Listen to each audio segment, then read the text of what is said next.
There is a significant amount of backrooms analysis on YouTube, and all of it sucks. Well, that's a bit inflammatory. What I really mean is that I find these lore-focused discussions insufficient.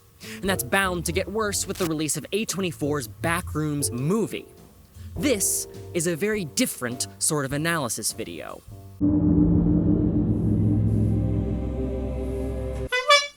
Since the Backrooms concept was created, it's been a never-ending spew of shorts and wikis and rip-offs and Roblox minigames. A vast number of attempts to capture the mystique of this one god-darn image. Yet no one attempt has been so enthralling as Kane Parsons' Backrooms web series on YouTube. Hello? Short films so technically stunning and literally terrifying that his version has been codified as the version, so much so that he got a movie deal out of it. But why? What makes Kane's version of the Backrooms different than these Backrooms, or those Backrooms, or those Backrooms? And what truly lingers in Kane's yellow hallways?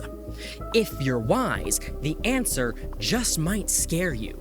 Like, actually, it should genuinely really scare you in real life for your actual safety.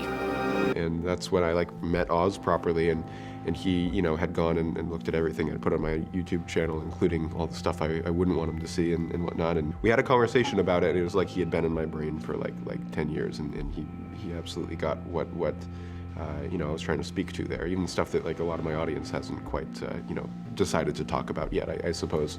Hi, I'm Jett, and at the time of writing this, the movie has not come out yet, so the web series is all that I have to work with.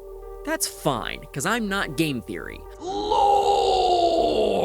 The lore is not what I care about. I'm not here to hunt for every Easter egg and decode every twisty-turny plot point. I want to look past those details to see what lies beneath. I'm here to find the theme, the meaning, what I'm calling the hidden fear that has cut to the darkest depths of our modern world. If I do my job well, these answers may apply to the movie as well. In fact, I'm quite confident they will. Whatever the truth is, it's something elusive, beyond the bounds of where we typically look. Perhaps miles deep, or perhaps just a few rooms over.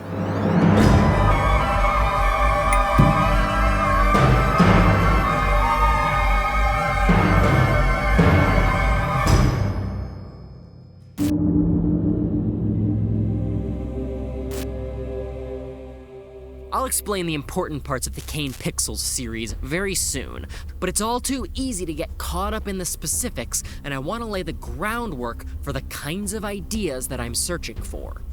Here's the original Backrooms image with its accompanying 4chan post reading as follows.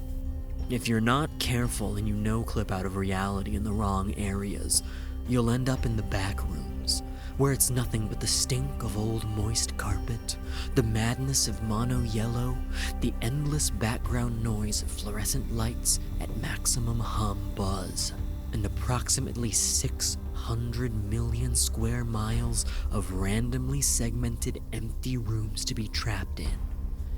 God save you if you hear something wandering around nearby, because it sure as hell has heard you.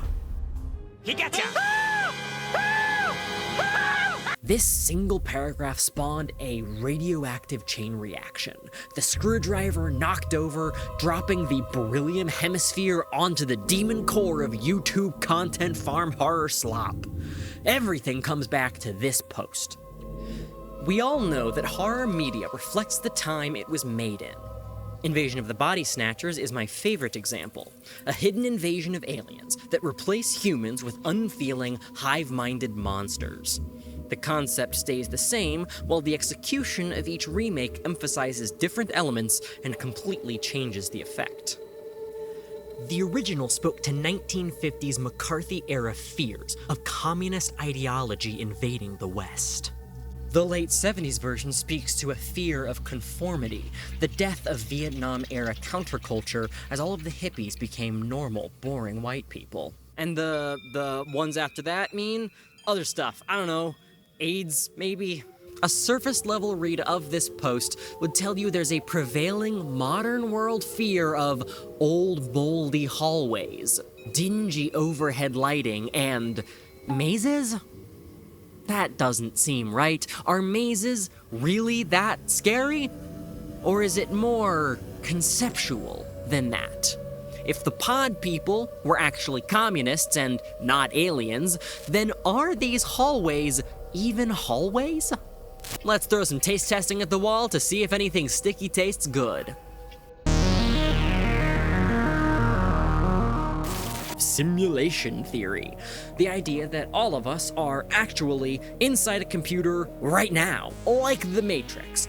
The original post evokes the digital, video games specifically, with the whole no clipping out of reality thing. It's a game/animation term for passing through a polygonal object meant to be solid. But where the Matrix tries to enforce its secrets and stay hidden from the public, the maybe simulated world of the Backrooms reality doesn't much care if you fall right out of it and tumble into the out-of-bounds areas like many of us accidentally did when playing games as a child. The curators of the simulation won't send an agent to stop you because they simply don't care. The closest you can get to escaping is to wander the endless scaffolding that supports a paper-thin lie of a universe. This puddle-deep veneer atop 600 million miles of jack squat. According to a Reddit user, that's like 3 Earths. I didn't fact-check that, because I implicitly and uncritically trust all Redditors. That is scary, the simulation part, not the trusting Redditors part, but I don't think that's the hidden fear. No one's really scared that reality might be a simulation. We fear that reality might have no meaning, that we aren't cared for by the powers that be, or that the people around us aren't really as they appear. It's the extrapolation that's scary, not the theory. There's something in the digital vibes of the story, but in practice, Backrooms media rarely, if ever, plays with simulation theory. The term no-clip evokes the digital, but only in the way a LaCroix evokes having flavor, or Mr. Beast evokes having a soul. So in the original short film I did, I played into the video game idea a tiny bit more than I have wanted to since. There's a bunch of interpretations of the Backrooms, but I feel like mine doesn't play into the game aspect too much. I try to go more like a force of nature. These halls are meant to feel real. Hyper-real, a facet of true reality we never get to see. A space between spaces. The Backrooms trend was a viral kickoff to the wider liminal spaces craze. Photographs of places that feel somewhere in between past and present, real and imagined. Places we can almost remember, almost as if we had been there, yet just a bit wrong. Wrong not because they're unfamiliar, but wrong because they're too familiar for a place you've surely never seen. Deja vu and nostalgia all bundled up together and left to rot. These types of spaces are those that we were once children in, back when we were powerless. And going back to find them vast and old and strange makes us into powerless children once again.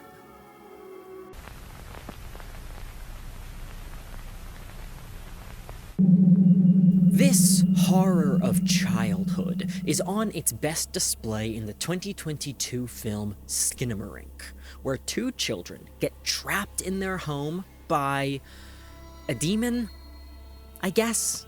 And maybe one of them is in a coma? Or it's a confused abuse metaphor, potentially? Basically, a house ends up in a big black void. All of the doors and windows disappear, and 2 kids get non-Euclideanly tormented by demons for a little while. It's scary, it makes you feel small, it's way too long, and it doesn't go anywhere interesting, just like that big hallway in the 2022 film Skinamarink. The very cool Doom mod, myhouse.wad, has a similar effect. Though it gives you a gun and lets you shoot at enemies, it puts you in the mind of childhood nostalgia by its very setting. immersing you in a child's experience, their traumatic memory of moving away from the only home they've ever known. Even Five Nights at Freddy's uses this genre of fear. These fears are powerful, but the Backrooms never does squat to put you in a kid's shoes.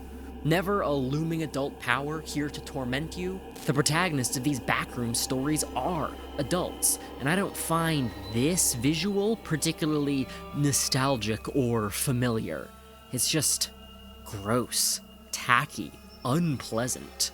There's no twisted comfort like I get from liminal space images.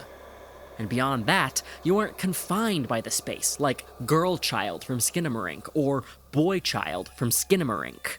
You aren't trapped by locked doors. You're trapped by the vastness.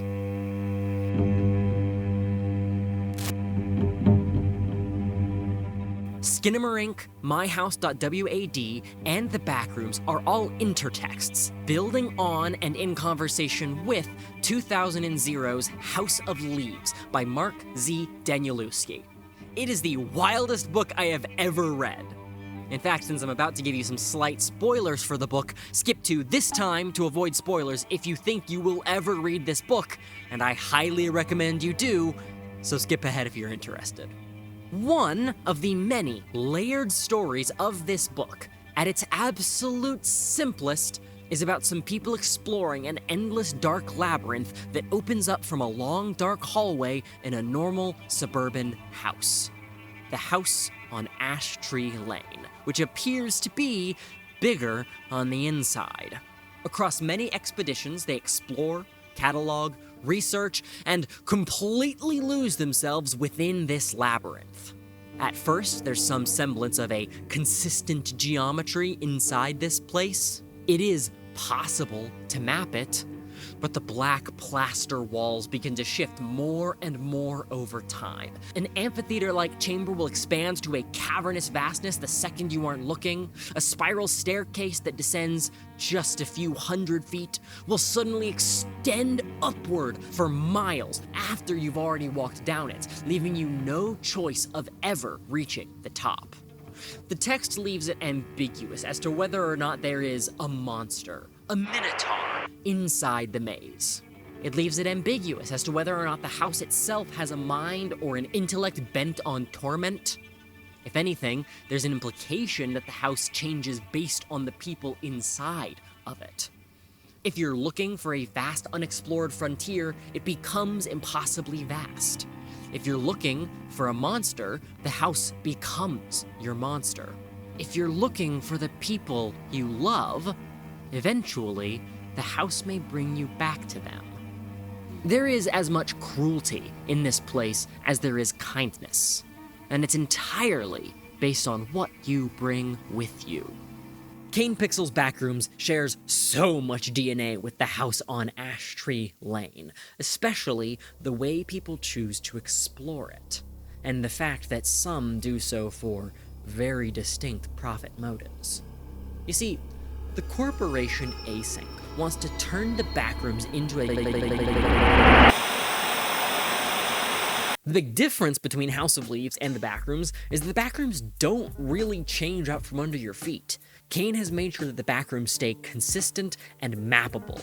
You can map and map and map for miles, and none of it gets you any closer to getting out. That's part of the horror.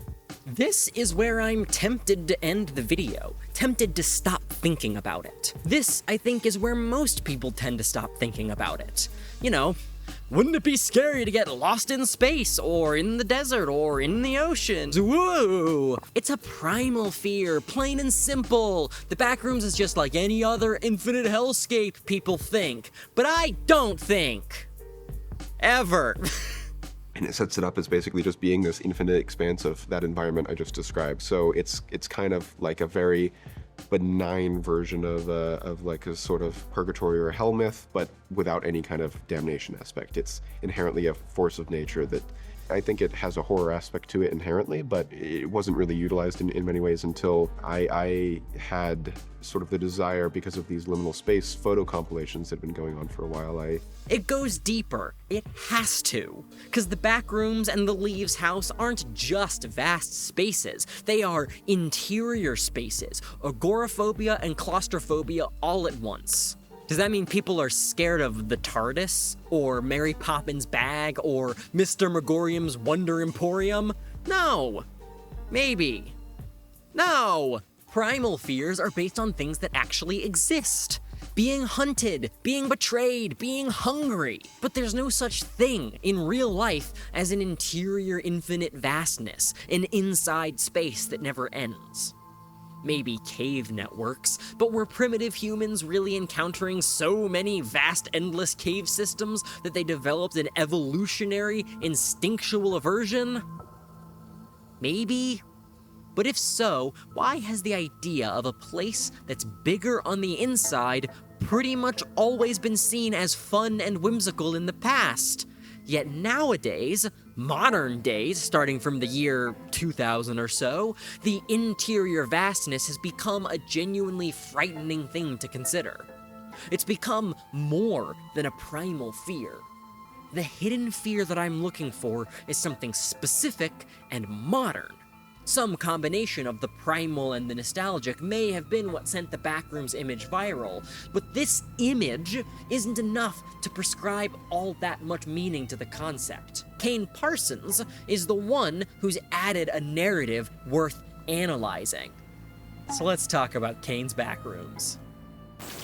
These Backrooms videos, the precursor to the A24 movie, built in Blender and seamlessly rendered in found footage fashion, largely follow the explorations of a corporation invented by Kane.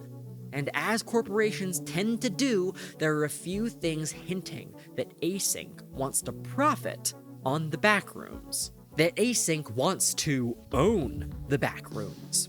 Throughout the series, they build new walls inside, setting up permanent outposts, drawing maps, and building models.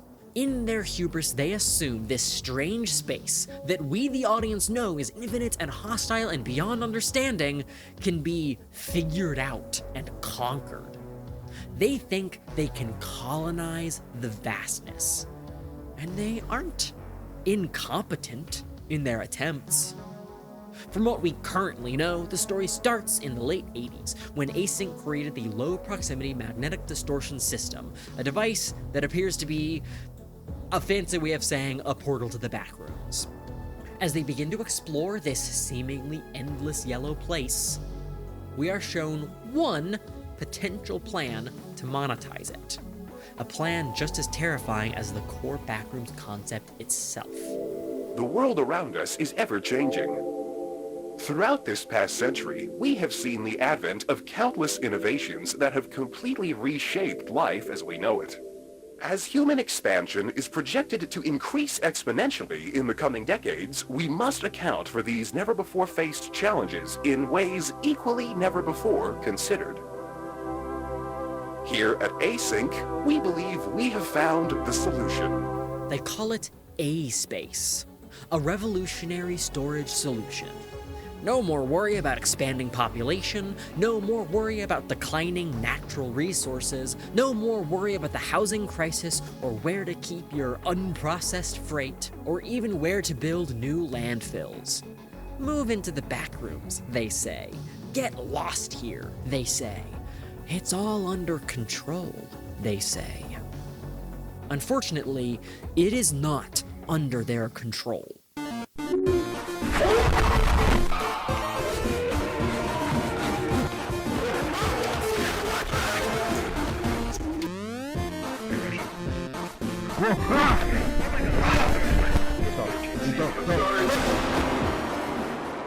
When they discover a monster inside, they just build a wall to hide it away. When their scientists go missing inside, they deem it a necessary sacrifice in the pursuit of innovation. They aren't cartoonishly evil. They try to do things safely, and the explorers perhaps are well-intentioned, but a profit motive is the only way to fund the research. Within the story, if this A-space concept ever reaches the general public, you can be sure it'll have the edges sanded down, the walls nicely painted, with helpful arrows to point you in the right direction. But no matter what, there will always be a bright, garish, musty, stinking vastness waiting around the bend. When I first saw the async presentation video, my stomach churned. The concept of willingly living in that place made me as ill as the thought of getting lost there. And in every subsequent entry, while characters lost their minds in the hallways, I couldn't help but watch with the subtext of, they're gonna make me go in there someday. Audio's rolling. To me, that promise is the unique horror of this series. It's one thing to see people accidentally end up trapped in an endless infinite maze.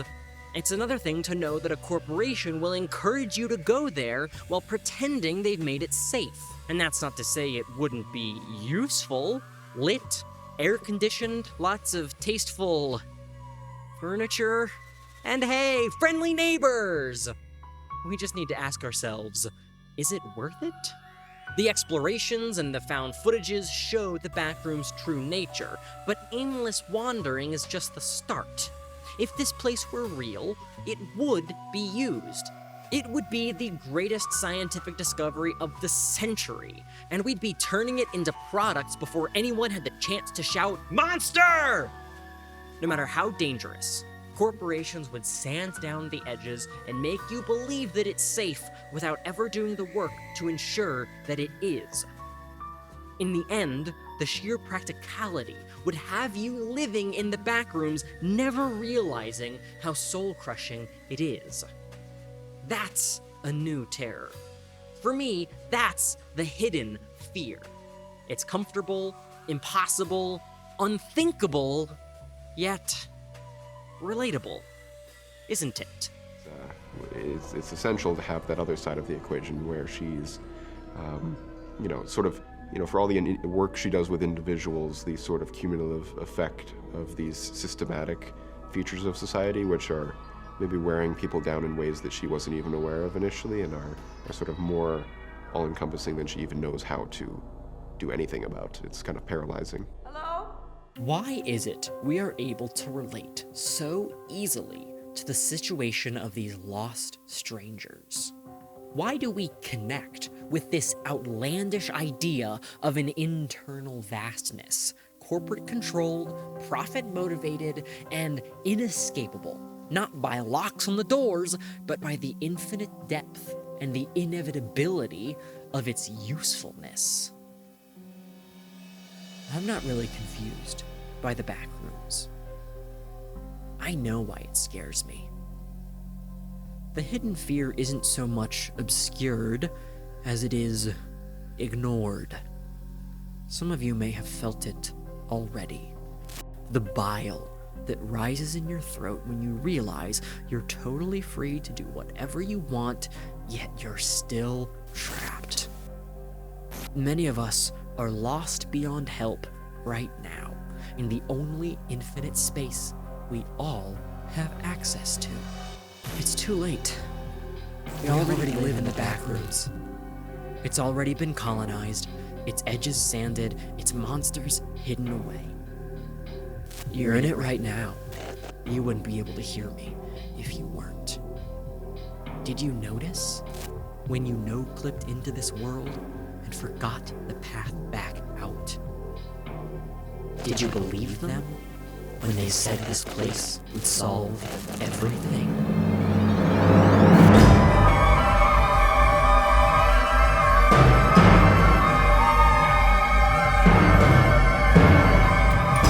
It hit me one late evening while rewatching Bo Burnham's Inside. Bo goes on a bit of a ramble. All human interaction, whether it be social, political, spiritual, sexual, or interpersonal, should be contained in the much more safe, much more real, interior digital space. That the outside world, the non-digital world, is merely a theatrical space in which one stages and records content for the much more real, much more vital, digital space. One should only engage with the outside world as one engages with the coal mine. Suit up, gather what is needed, and return to the surface. Ironically, this used to be how we interacted with the internet. This is how Async interacts with the Backrooms at the start. We used to suit up, per se, before entering digital spaces. We used to put on shields of anonymity, distrustful of how real anything or anyone on the internet might actually be. Wary of monsters, as it were. You have to remember the internet is not a regulated environment. Go online with them on the net. Or set your Microsoft Internet Explorer browser to only accept G-rated sites. Oh, but honey, did you know you could die? Any link could have sent you to a life-altering traumatic gore clip. Any pathway could lead down a dangerous political pipeline, conspiracy theory, or in rarer but very real cases, to the doorstep of an absolute maniac intent on destroying your life because you said the wrong thing in the wrong World of Warcraft forum. There are monsters here. There always have been. They aren't everywhere. They aren't behind every corner, and you may brush right past one and never know how close you came. They're better at hiding than they used to be, but they walk the same halls as the rest of us. Things that want to hurt you, to tear you apart and see you suffer, because they like to watch. It's all still here. Every flaw of the old internet, it's just been sanitized, covered over, vaguely moderated. The real difference is that now we're used to it. Because we live here. Because it has so much to offer. Once it was this, and now it's this. The digital world, the interior world, is the real world now. It's a sub-dimension of reality, and it's been made to look very nice. Just do your best not to walk into those bottomless pits. We put up a little railing so you don't just, ignore those entirely. I'm being more literal than you may assume when I call the internet a space. It's barely a metaphor. The internet is territory. We socialize here, we work here, we bank here, we play here, we wage the wars that go on to change the physical world outside. Things that happen on the internet kill people. Even though this interface isn't VR, it isn't Ready Player One, it still affects us in the same way. In the words of Hank Green, this is the metaverse, y'all. We're already here. Another intertext that I haven't yet mentioned is 1998's Serial Experiments Lane, a pioneer of psychedelic internet horror that predicted way too much about what the internet would become, and, of course, how we would come to exist in it. I had a home once, a manor overlooking the sea. Upon the world was a vestige, but when the skies turned dark, the house was taken by the sea. Fleeting shells sinking ever slowly, folding downwards into themselves, forever tearing along the seams of the sky, until nothing remains except the eternal ghost. And you ask yourself, could there ever be anything greater than this? The show focuses on the rapid breaking down of barriers between the digital world, digital personas, digital selves, and their physical, real-life selves. The barriers, it seems, are less robust than perhaps we would hope. Coincidence? I think maybe. I have no idea if any of this stuff is consciously in Kane's head. He's allegedly stated that the Backrooms were discovered by Async, not created, and it may well be that the A-Space presentation is nothing but a farce to secure funding for research, but that doesn't matter. The idea is present. Whatever form it takes, humanity always chooses to dive recklessly into new technologies, ignoring the impact and hoping to profit. We did it with the internet. and it is fundamentally reshaping us day by day in ways we still don't understand. We're doing it again with AI, diving headfirst, which may well be represented by the series monsters. It seems they could be the Backrooms' attempts to recreate human life, just as it's recreating our spaces. The more data we feed it, the closer they will become to us, and then what happens? Intentional or not, Kane has tapped into something real and something new. A fear that prior eras could have never understood in the way we now understand it in our guts. I get the vibes that Kane is aiming for a much broader criticism of modern oppressive systems than just the social internet.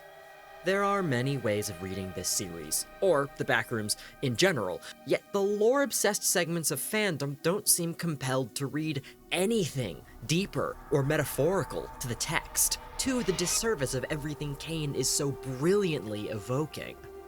This internet theory is just one lens, one potential reading among many, but it's a powerful one. Not because it changes everything, but because it's forced me to look at my present reality more critically. And if you do care about lore, I think this lens can help us predict the future of the story. Even if A-Space isn't successful in the series, or if it isn't Async's actual plan, the story still appears to be moving towards some kind of collapse. As in Serial Experiments Lane, the boundaries between worlds will vanish. These two dimensions melting together and becoming indistinguishable. Sky into ceiling, inside into outside, outside to inside. The house on the cliff so narrowly balanced being taken by the sea. The internet is a space, a territory, the land we live in like half the time, and it's run by corporations. Our lives are spent in a space dictated not by the democracies we try to live in, but by money. Social platforms will send you down endless spirals of anger and vitriol and toxicity with occasional moments of hope and human connection just to sweeten the pot, cause that's what gets you to stay here, to look at their ads. No one is immune, not even older generations. The pandemic proved that when older people were forced onto the internet, they got just as lost as those of us who grew up on it. I don't think we can totally escape. And I don't think that's totally a bad thing. There's good stuff here. But we need to start treating this place and its pleasant spaces as if they could be dangerous. That needs to be the base assumption. We need to do this with AI, regulating it now before it has the chance to chase us down and eat us. Again, we need to start tethering ourselves to the outside world so no matter how deep we get, we can still find our way out, back to reality. And by God, we need to question who gets to run this place before we put down yet more roots. All these billionaires investing in the internet and AI have realized they can't colonize the real world because all of the land has been taken. But if they can trick you into living in their backrooms, they get to be the kings. They'll do it slowly, just as they've been doing. And they won't ask you what you think. You won't get a vote. You won't have a say until you demand it. You're in the backrooms. You know that now. You feel the humidity and smell the mold in the carpets. Can you escape?